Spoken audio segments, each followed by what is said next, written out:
Hello, my name is Nicola Millard and I am BT's Customer Experience Futurologist. Future work is a very, very big topic. I mean, it could be all sorts of things, really, but to me, I'm a psychologist, so really what I'm interested in is how technology potentially can change behaviour and in particular change our relationship with work.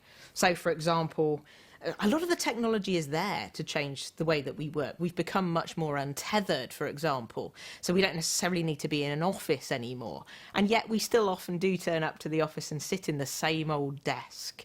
So one of the dilemmas that I have from a psychological perspective is technology can change the way that we work, but actually how do we change the behaviours that go around that and get us out of maybe a mindset that we've been in for a long time in terms of the way that we work. So that's the fascinating piece for me. How do we change our relationship with work given that we have got a tremendous amount of technology that can enable that change? The fact that we are now collaborating across time zones and boundaries and collaborate with a ton of tools as well. We have so many collaboration tools at our fingertips.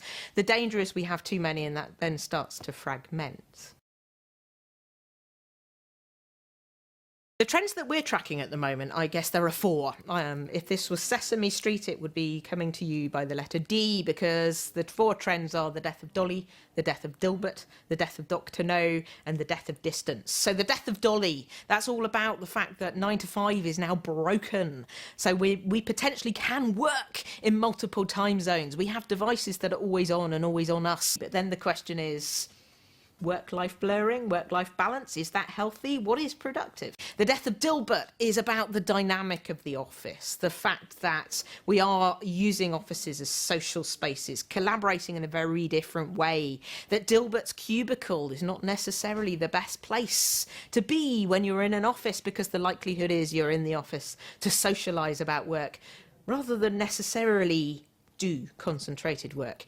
The death of Dr. No is the contentious one. This is things like us bringing our own device to work, using social media at work. The things that the IT department tend to go, oh, no, you can't do that.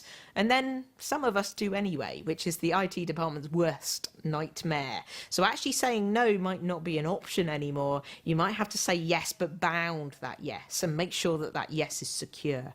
And then finally, the death of distance is really around how on earth do we collaborate with teams that are both probably co-located but also virtualized, using that whole wonderful raft of tools that we have at our fingertips, collaborating with people that we may never ever meet, and actually that can be quite difficult.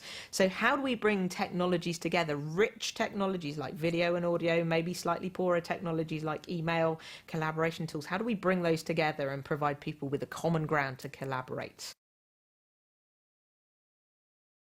Consumerization of work is a really interesting trend, and certainly when we do research about consumers, we are behaving very strangely as consumers. And the weird thing is we're often bringing those expectations into the workplace as well.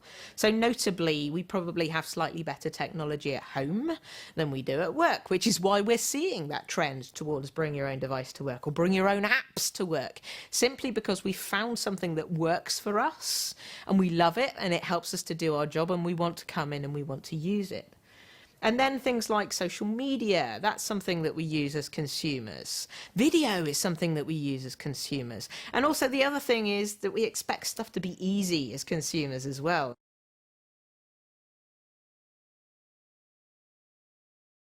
Agility in an era of constant change, which is what we're in, is absolutely vital for survival. And I think the dilemma we have, I call it the blobs versus squares dilemma, because most organisations are built to last. In other words, they're a square, there are silos and hierarchies and budgets and processes, and it's very stable. But that doesn't promote a lot of change. Actually, the blobs are highly anarchic, passionate, groups of people that come together. There's no rules. They're powered by things like social networks. The thing is that most squares, when they see a blob, want to hit it. So you then take away all the advantage of blobbiness. So the thing that we're looking at in terms of the future of work is that organisations, in order to be agile, need to get out of the square phase and become more blobby. But they can't become so blobby that they then explode, because blobs are so unstable.